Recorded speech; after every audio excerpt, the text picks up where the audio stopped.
Hi, everyone. I'm Nancy Golden. Oops, my little tag is sticking up.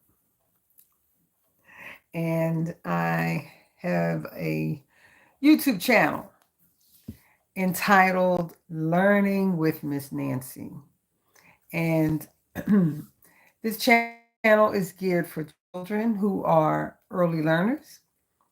And early learners are those young children between the ages of 0 and 6 years old. So many of the children that I cater to are preschool age, nursery school age, daycare school age, and in many cases, homeschool. And my channel is filled with all types of delightful songs. And I'm hoping to start actually. And I'm doing okay so far, so good. So I have a few minutes before we actually start. And the topic today is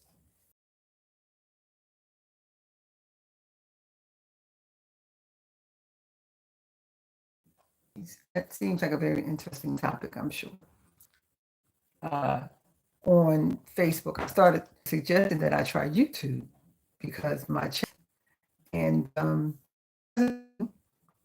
I have 110 videos. Yay! 110 videos and 478 subscribers. And I'm trying to get to 1,000 subscribers. So maybe after today, I'll get more people to subscribe to my channel. That's my goal. That's my thought. And all the information that I provide, all of my videos is original content. And so there's songs that I've created, the original songs. Many of them I happen to sing a cappella because, you know, right now I'm just not working with a musician. But when I get to the point where I have someone that I can hire to accompany my music, my melodies and lyrics, then I'll be able to do so. But for now, it's okay. A cappella is okay. Kids can learn songs and sing them without actual orchestration. It's fun. It's fun. So it's approximately about 5 more minutes, and then we're going to go on. Helping children to think.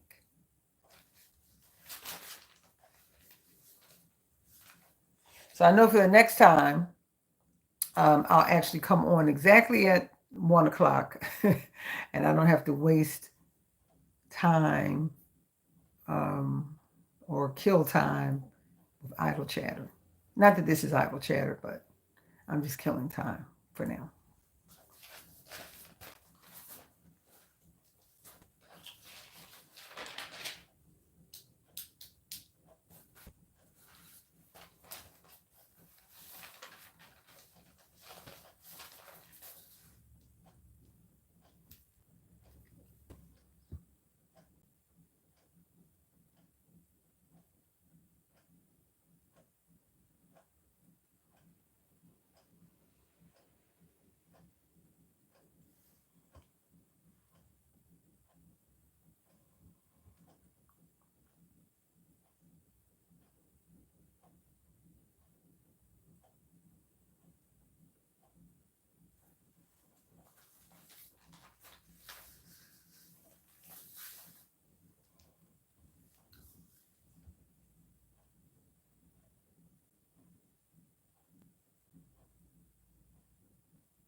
Okay, so welcome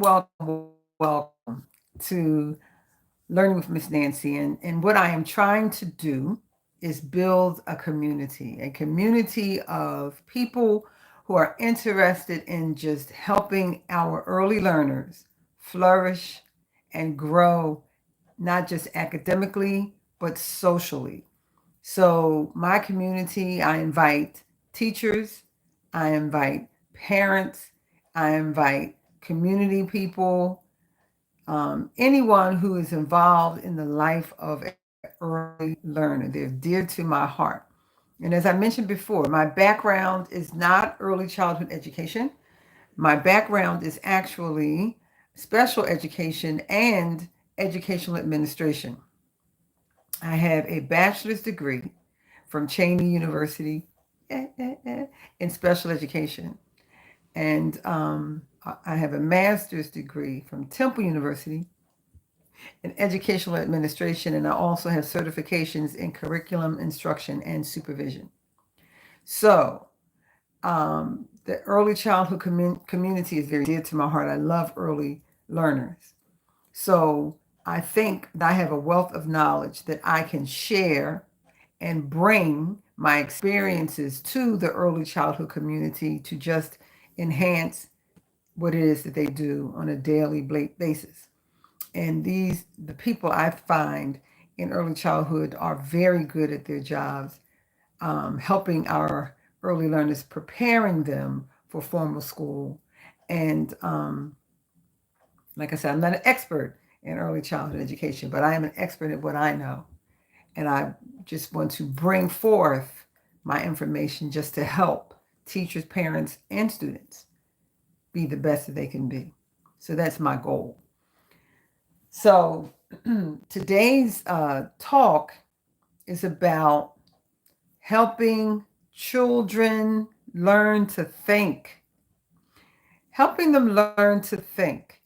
And we often, when you think about thinking, your brain never dies. Your brain constantly is in thinking mode all the time, whether it's creative thinking or destructive thinking or passive thinking or engaged thinking. It's thinking all of the time. So while we are responsible for helping our early learners learn, we have to also help them think.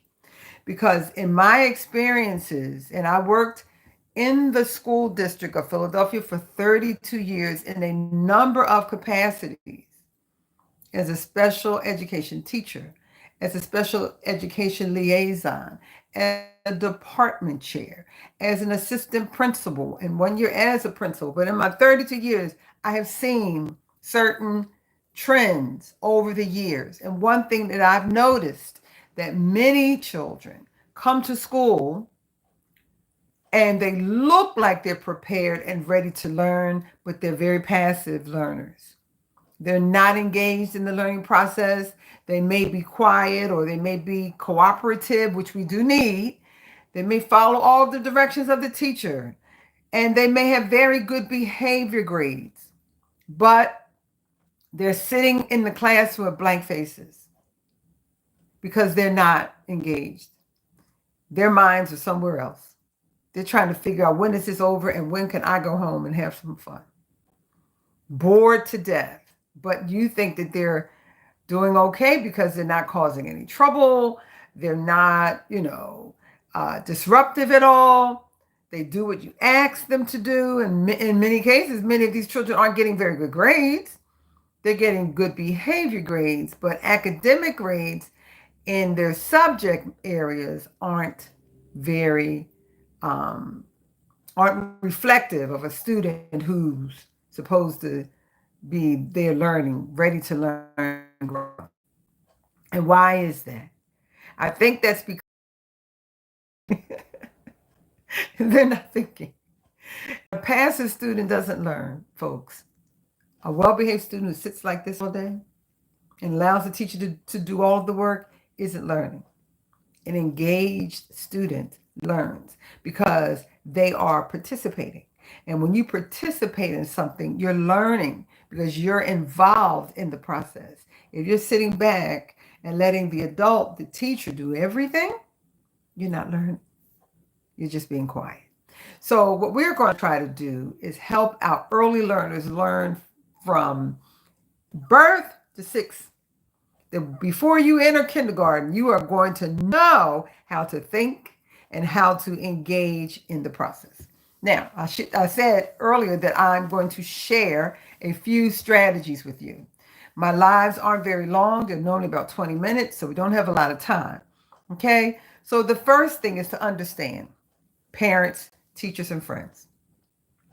Understand that when we talk about higher order thinking, we're mainly talking about a concept in education that's based on learning taxonomies. And remember or understand that a taxonomy is nothing but a system of classifications. So when we talk about learning taxonomies, we're talking about a system of learning classifications. Okay? So I know throughout your years, you may not have studied it, but you've heard of various learning taxonomies. You've heard of Bloom's taxonomy, right? I know you have. You may not have studied it, but you've heard of it. Bloom's taxonomy. There's another one, Webb's depth of knowledge taxonomy. So you can, Marzano, that's another taxonomy. So if you want to, you can go to Google and just Google Bloom's taxonomy. And oh my goodness, you will have so much information on Bloom's taxonomy. But let's just use that for an example. So Bloom sets up a hierarchy of learning. Okay. So it goes from different stages. So it starts with remembering. That's one stage. Pamela Singleton. Hi, Pam. Pam has come and joined us. So you have remembering. That's the very basic stage. So when you remember something, you're just recalling information. That's what we do. You know, you reiterate something, you memorize facts and figures, you repeat a process. That's the first step. Then the next step is understanding. That's when you explain or paraphrase something or describe something or summarize. Then we're moving up to a higher order application, applying that information. That's with practicing something, making calculations, implementing steps, illustrating something. So when you're applying something, you're able to illustrate, right? Or create or operate, calculate or make steps or something. So then you have remembering, understanding, application. Next is analysis, where you analyze. Now, analyzing something, now we're really moving up to a higher order of thinking. That's when you explore the relationship from one thing to another, the cause and effect of things, the connections of things, comparing and contrasting. And so when you get to analyzation, that's really a very good place to start when you talk about higher order. In many of our schools, parents, you will see students come home with something called the Venn diagram, VENN, where they have the two circles and then the middle circle interlocks. That means that the teacher is asking your child to analyze a concept, which is very good because now we're in a higher order thinking level. We have to make an analysis of something, and that helps you to think critically. Then after you analyze something, you're moving up really high when you evaluate something. That means that you make a judgment about something based on a sound analysis of something. You make a judgment based on some concrete information that you've been given about something. You make a critique. You make a recommendation. You defend your point. Like a good way to evaluate and judge, you can also be his or her point based on facts and information. One of the highest orders is creativity. When you create, using your existing information to create something new. That's where many of our entrepreneurs start. They create a solution to a problem. They invent something, they develop something, they compose something, they generate something, they construct. So when we think of higher order, that's what we're talking about. Classification system of higher order thinking. So as teachers and as parents, as much as possible and as much as appropriate, we want to move beyond remembering, because remember, that's nothing but recall. A, B, C, D, E, F, G. And really, babies and toddlers, we need to remember. They have to learn their numbers and their colors and shapes and sizes. But once they grasp that, we can move beyond that to understanding, to application, to analyzing, to evaluating, and to creating. So the first strategy, parent, teachers, and friends, is for you to go on the computer and look up different taxonomies for higher order thinking. And what will pop up, the first thing that's going to pop up is depth of knowledge. That's another one. And the third one, but there are few. There are others too, but those are the most popular. Bloom's is the most popular. And once you familiarize yourself with the classification system of higher order thinking, then you'll be well on your way to be able to create in your home, in your classroom, in your after school activities, right? As a substitute teacher, a visiting lecturer, you will put in your toolbox things that you've created to promote higher order thinking for our little people, our young people, our early learners. Does that make sense? So that's the first strategy. Google what it is, higher order thinking, what it means. Google different taxonomies. That's still part one. And learn what it means. You don't have to study it like you're in college, but get a basic definition. And I gave you a basic definition. Like I said, it's a concept in education that places education in learning classifications. Okay. So now, once you've gotten that out of the way, the second strategy is knowing your child.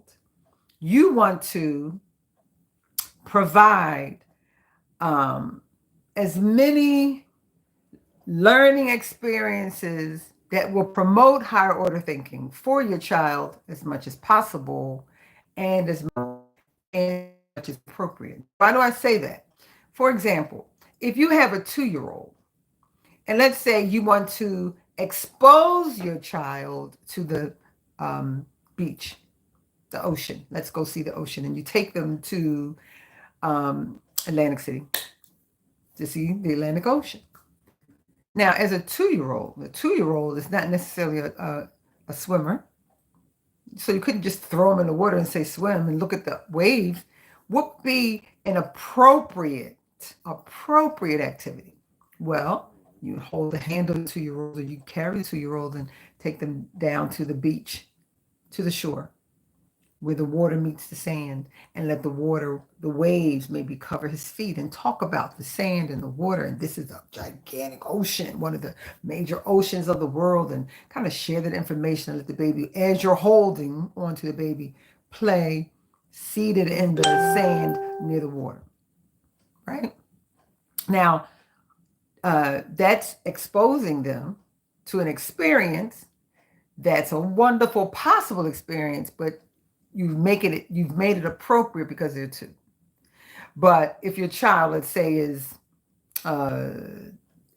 older and knows how to swim, well, you may be able to put on a safety vest and go out into the, shallow water with the baby, younger baby, and be able to kind of tread water a little bit and say, we're now in a big ocean, and explain what an ocean is. So you've expanded their experience, and they can say, I was in an actual ocean, once they understand what the concept of an ocean is and all of that. You understand? So we want to expose them to things as much as possible, but make sure the activity is appropriate. Okay. So So the second thing we want to do is incorporate these higher order thinking activities in everything that we do, that we try to do throughout the day. For example, I have a few that I wrote down, and one would be um, helping them to ask a question with a question. Good for saying, Mommy, why is this? Daddy, why is that? Questions about everything, which is good. But let's say that you has a broken toy, and they may say, Mommy, Daddy, toy is broken. I don't know how to fix it. What should I do? So, in order to incorporate higher order thinking, you might say, well, what should we do? I could, and maybe they'll think of some of the things. Mommy, maybe I could, the arm of my uh, Power Ranger broke, or action figure broke. Maybe I can get some tape and tape it. And you can say, very good, get the tape. So what you're doing is you're engaging them to actively participate in a way to solve the problem. And that's a higher order of thinking, as opposed to you saying, okay, baby, I'm so sorry that your action toy broke. Go get another toy. We'll fix it later. No, because he hasn't learned anything. But if you ask a question with the question, if that's the way to respond, then the two of you together can figure out a solution to the problem. And next thing you know, he may think of a creative way to solve the problem, where now his thinking is all the way at the top. He's in the creative space, as opposed to the remembering and understanding space. He's already gone from level 1 to level 6. And you're provoking thought. You understand? So that's a way to do it. Another would be to read a story, because we read stories to our children all the time. So you get one of their favorite books, or get a book that you like to introduce your child to, and you're reading to your child, and your child is sitting right beside you, and you're reading the story aloud. Maybe midway, close the book and ask your toddler, how do you think the story is going to end? Now, he has to now say, whoo. He has to think. He just can't make up. He can make up, of course, make up things, but he has to think about what that question is really asking him or her to do. How is it going to end? So he has to apply. Hi, Candace. Hi, Allison. Thank you for joining me. Thank you, thank you, thank you. He has to apply his knowledge of what he knows about the story. So now he's moved from remembering, understanding, to application. Third step in the Bloom's taxonomy list. And he's only 5 years old. So you see, he's not just at the basic level. We're going to stay from beyond the basic. So you close the book, and the baby now has to think, how will this story end? Based on the information that he's learned from the story. He has to organize his thoughts. And now he has to compare some things. So he even moved up and making an analysis. So he's analyzing and making applications. There you have it. And then, right after he's made an analyzation of it, and after he's made some evaluations, open the story, finish the story, and then talk about his ending, and compare it to the actual ending. And then there you have that Venn diagram right there. You can use it right there and make an imaginary circle, put them together and talk about how they're compared, how you can compare his thoughts with the author thought, and maybe how they are similar and different. Allison, who is a fabulous teacher, she teaches in Brazil. She says, enough of the who, what, where, and why. Take them to the next level. Very good, Miss Allison. And Miss Allison, I'm telling you, if you want a teacher that can help teach your children how to read, man, I wish she had like a zoom in and just watch her lessons, because 2 eyeballs, you can learn how to read with this young lady. Thank you for joining in. Candace is great too. Wonderful teachers all around. Okay, so now that's 2 strategies that I presented. So the next one is called, I said, answer a question with the question, close the book. And this is one that I love. This is great, because this is where Candace always does her best. always does her best. She does so much work in the creative space, even as a young child. And teachers, this is something that you need to incorporate in classroom. Everybody's not a pencil and paper taker. Some students do much better when they're able to create and showcase what it is that they've learned from you. And it may not be writing it down on pencil and paper or on a computer. Allow them opportunities to show how they are smart through their genius learning styles and how they use Bloom's taxonomy to show that they understand. Because many of these students are higher level thinkers, but you put them down in a basic all the time. Recall, recall, recall. And that's all paper and pencil tests do. I think recall, recall. But if you create something, then you're showing specifically what it is you've learned. And I say that because if you keep kids in a create space, that's the highest level of Bloom's. They will move and soar through the moon. And my daughter Candace is an example of that. Oh my goodness. She loved anytime she was given an assignment and given the opportunity to create, she would blow them away. Blow her teachers, knock their socks off.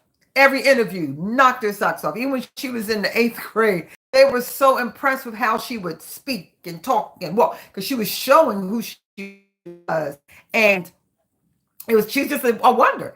But out front because she showed them. And see, let our kids show us. They show you all the time who they are. And show you who they are, allow them to showcase it. Use all of your cat, hat, fat, or whatever. Take those sight words and ask them to create a poem, a song, prose, a rap, whatever you want it to be. Let me tell you, they will love this because children love to sing whether they're singing.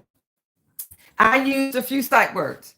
The words that I used were cat, fat, the, is, ball, fall, right? Those are my sight words. And this is what I came up with. My fat cat sat on the mat. He was mad, so he chased a rat down the stairs and up the tree. Now my fat cat is as tired as can be. You get it? Now, that's just a silly poem, but I was able to utilize all the sight words to create a poem. Now, if I can do it, a toddler will come up with a better poem than Miss Nancy. I'm telling you, this is one of the most, I think, delightful ways to really get them engaged because children, if you watch them, they're always reading, always listening to YouTube. They're always watching television. They love this kind of thing. So I guess my point is for us as parents, as teachers, as community members and friends, as much as possible, as much as appropriate, make certain that we are helping our children to be critical thinkers. And we do that by incorporating the taxonomies that we've learned, right? And you're going to learn them from either Bloom's, from Webb's Depth of Knowledge, or Maranzano. And there are a few others online, but those are the three that I'm familiar with. Me breaks it down even more. And it's which do you prefer? Bloom's, Depth of Knowledge, Maranzano, which one? Now, they have a depth of knowledge wheel where you a number of strategies that you can use to help your early learner. This is not the Webb's, but it's similar to this. But I'm going to use this on my next, on my next. But anyway, the Webb's depth of knowledge, it is a wheel that you can actually turn, and it will give you questions that you can ask. Oh, Allison and Candace, they both like Bloom better. Okay, yes, because that's what you get in Google and see. Go on Amazon and see if you can find anything called the Bloom's taxonomy, maybe some kind of manipulative tool that you can use, or Webb's depth of knowledge wheel. And if you find something like that, that will help you to that'll help you even more because you can just turn the wheel and then it'll give you the exact questions to ask your early learner. Candace says, I like the one for lesson planning. Yes. Okay. She uses that for lesson planning. Okay. So if you turn the wheel and it will give you the questions to ask. Now, this is something I do want to tell you. This is another strategy. Parents, we have to get out of the mindset of thinking that teachers are our adversaries. Teachers are your friends. Teachers and parents must be partners. Our goal, we both have the same goal, and that is to educate children and to maximize their learning experiences as much as possible and as much as appropriate. And trust me, teachers want your children to win. So stop looking at teachers as the enemy. Stop looking at all that junk that they have out there on social media. It's not accurate. It's not. I know more parents. I know more teachers who care. I have worked for years to love on your children. So we all must, together with parents, you have to understand that the teacher is the professional. They're the ones who've gone and gotten the training so that they can prepare your child for life. Now, don't question. Just listen to what they have to say, but work in unison and harmony. Come to the table with information. Come to the table saying, Miss Candace, I have like a document. I have documentation of what my child has done, and I know that he's not doing well on many of your tests. Would you please give an opportunity for him to show you how he is smart by allowing him to do a presentation? You think she'll say no? She'll say absolutely, but you can't come in hollering and screaming. You have to sit down and have a discussion. You can't say, oh, I know, Miss Allison, my child is not doing well, but these are the areas that I notice when he's home, he's really doing well. Can you give me some other strategies that I can use at home that you're using in school? And together we can build, a team so that whatever he's in school, I'm making sure that he's doing at home. These are the things that you need to talk about. Not arguing because, my daughter said that you, listen. Don't let these children play you.